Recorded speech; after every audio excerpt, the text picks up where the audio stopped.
Jesus, mais uma vez estamos juntos para celebrar essa noite, um encontro com Deus, eu, você e Deus. E deixa eu só ajeitar aqui um pouquinho. E a palavra que o Senhor trouxe para nós, eu creio que será de bastante proveito, né? Porque a palavra de Deus, ela não volta vazia. Significa que ela vai ter um objetivo. Quando a palavra de Deus, ela é liberta, ela é explanada, ela é ouvida e ela é explanada, ela é falada, significa que ela vai sair para o seu objetivo. Então, essa noite a palavra vai sair com um objetivo, né? Que Deus sabe, e talvez seja aquela palavra que esteja faltando para mim e para você nessa noite, para que a gente aprenda, para que a gente ou se desprenda, ou para que a gente se liberte, ou entenda o caminho que a gente deve seguir, né? Aí eu gostaria de fazer uma oração. Essa noite estão aqui conosco a irmã Sandra, a irmã Márcia e o Espírito Santo de Deus, né? Então eu vou pedir para a irmã Márcia fazer uma oração breve, né? Para que o Senhor nos inspire para que essa palavra venha realmente de encontro às nossas necessidades e para que Deus possa também falar não só as necessidades, mas também às vezes a necessidade divina, né? Às vezes há uma necessidade de Deus com aquela palavra, porque Ele tem um objetivo de transformar, libertar, enfim, de mudar alguma coisa em nós. Então vamos orar junto com a irmã Márcia.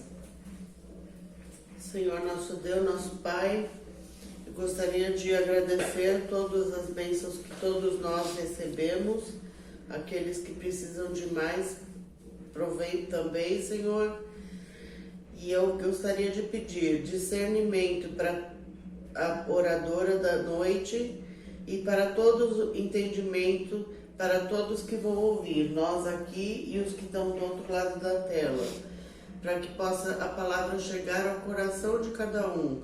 E o Espírito Santo seja bem revelador para cada pessoa essa noite.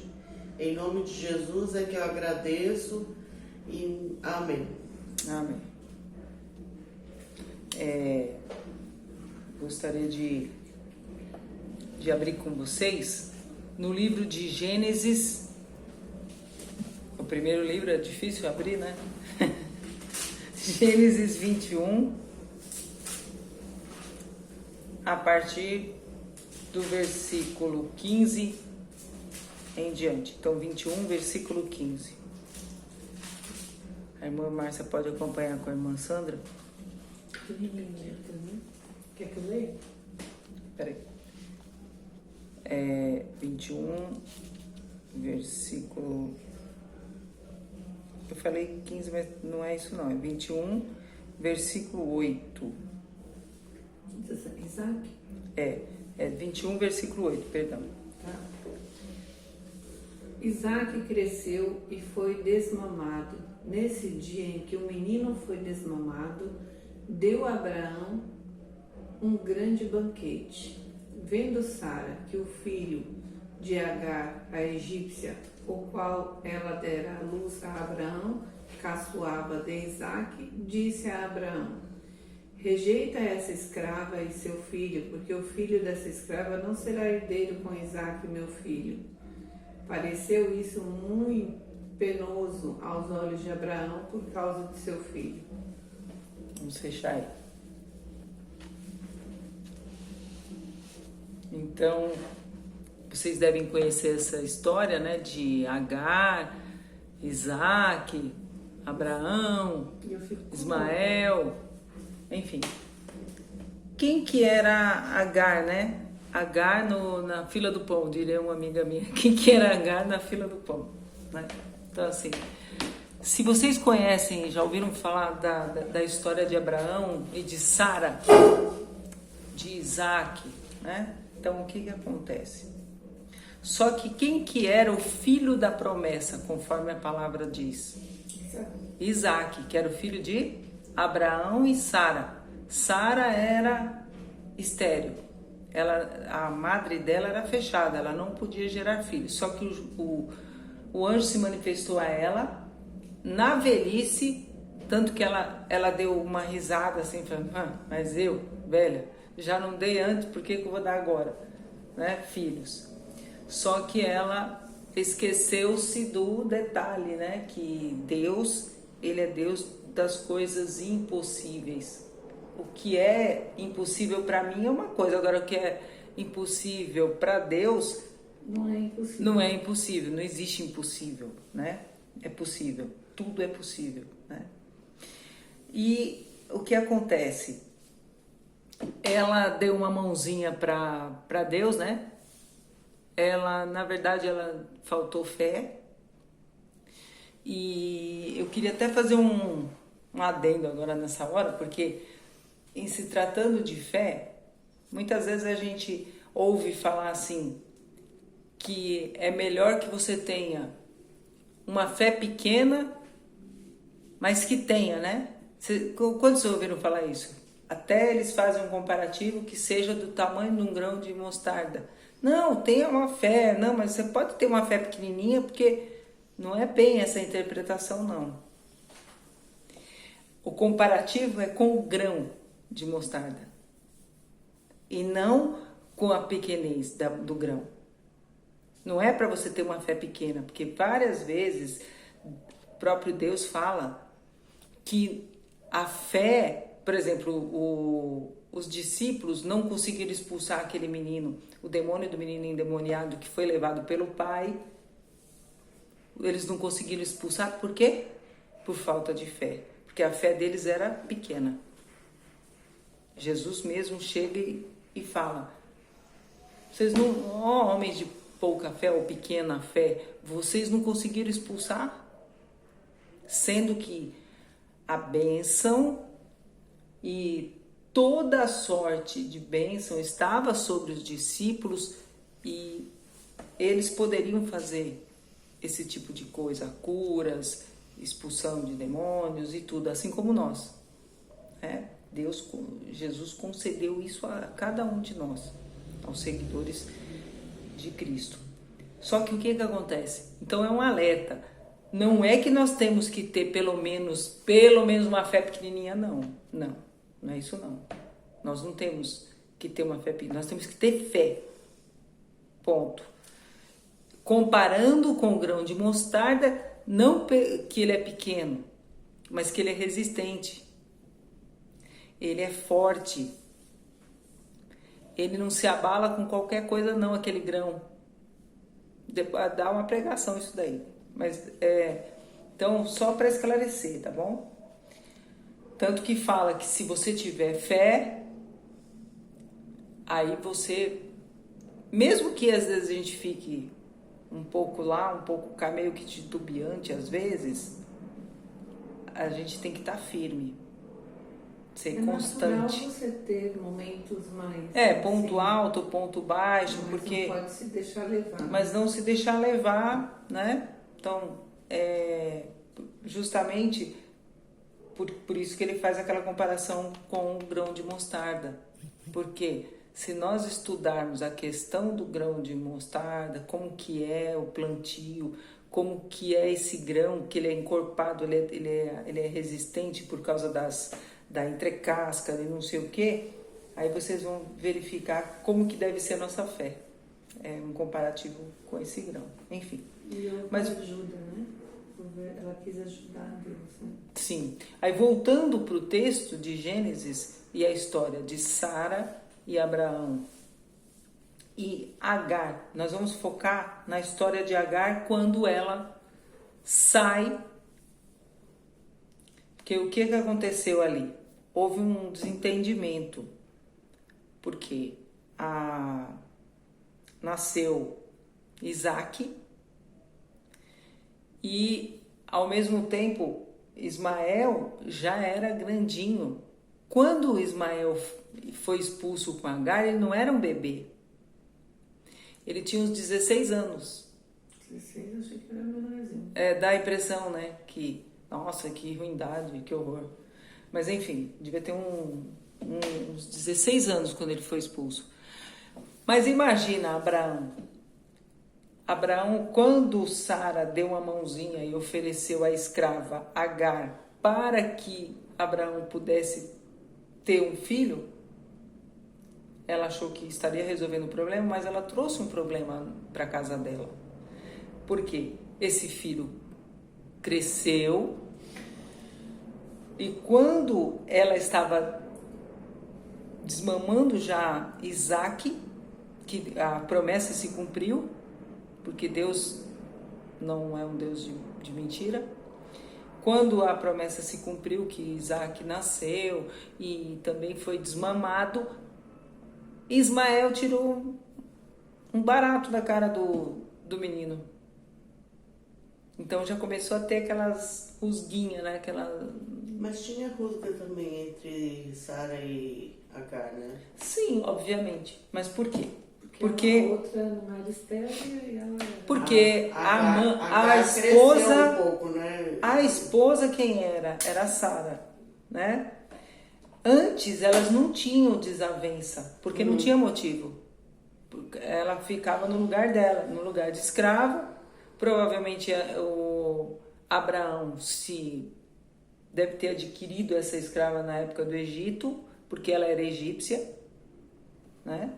Tanto que ela fala que depois, posteriormente, quando ela teve Ismael e cresceu e tal, eles procuram uma mulher egípcia para o filho. Mas acaba, depois, olha como são as coisas. Você sabe com quem Ismael vai casar? O filho Ismael, ele vai ter... depois ele vai acabar entrando de novo na geração de Isaac. Ele se envolve com a filha de Isaac. É uma trama terrível. Dele. Acaba se envolvendo, né? Porque aí o que acontece? Olha só. Olha em que ambiente que Ismael cresceu. Teve que crescer e se desenvolver sem a proteção do pai. Então ele teve que aprender, ele teve que crescer e se desenvolver somente com aquela carga genética que era abençoada, que era de Abraão, né? Da linhagem de Jesus. Só que o que acontece? Quando ele foi expulso, ele se tornou um caçador, né? Ele dominava o arco. Da Agar. Ele dominava o arco e flecha, só que ele protegia a mãe com a fé dele também. Entendeu? Então, assim, ele teve que conhecer cedo. Ele começou a conhecer cedo a fé e buscar os caminhos do Senhor dessa maneira. Só que, então, eu quero que a gente pense, né, sobre isso. Vamos pensar. Quantas vezes a gente peca, erra, porque a gente se afasta do propósito de Deus, achando que está abafando. Então, por exemplo, Agar, ela deu uma crescida, né, diante de Sara, ela se achou. Por quê? Porque ela foi tirada daquela posição de escrava e passou a ser uma concubina, uma mulher que gerou um filho para Abraão, né? Então o que ela ficou sem direito, ela ficou num lugar intermediário, ou seja, um lugar nenhum, porque naquela época as mulheres não podiam nem falar, quanto mais, né, ter, tanto que falava assim, ó, essa daqui é é a mulher fulano de tal. Geralmente as mulheres nem aparecia o nome delas, aparecia o nome do marido. Essa aqui é a esposa do fulano. A esposa do não sei quem, né? Aqui foi narrado porque também foi feito uma promessa para Ismael, que ele também haveria uma grande nação que sairia deles, da linhagem dele, né? Então, Ismael quer dizer que Deus ouviu, Deus ouve, porque quando ele saiu, foi expulso, ele chorou lá no deserto. Então, quantas vezes você acha que talvez a gente viva um deserto? Deserto é o quê? Escassez. Falta do quê? Não sei. Pode ser falta de dinheiro, falta de afeto, falta de atenção, falta de alguma coisa que você está passando hoje, que pode ser interpretado, entendido como um deserto que você esteja passando, que eu esteja passando, lá no profundo, lá no seu íntimo. Mas Deus está respondendo para cada um de nós essa noite. Eu estou te ouvindo, eu estou te vendo e eu estou te ouvindo. Assim como ele viu Ismael quando foi expulso, tudo bem que ele teve uma parcelinha de culpa lá, mas a circunstância que eles foram envolvidos, que eles estavam, eu suponho, né, que é um peso muito pesado, né? Então, assim, eu suponho que qualquer um de nós teríamos também dificuldades, né? Então, mas vamos focar no deserto. Então, esse deserto que nós estamos passando, esses tempos, ele não é para a morte, porque Agar fez o quê? Deixou ele debaixo de um pé de árvore lá e se afastou, porque ela achou que ele ia morrer. Porque quando Abraão despediu os dois, ele não fez de bom grado isso, mas ele tinha que fazer, porque ele também havia se apegado ao filho, quer queira, quer não, era filho dele, né?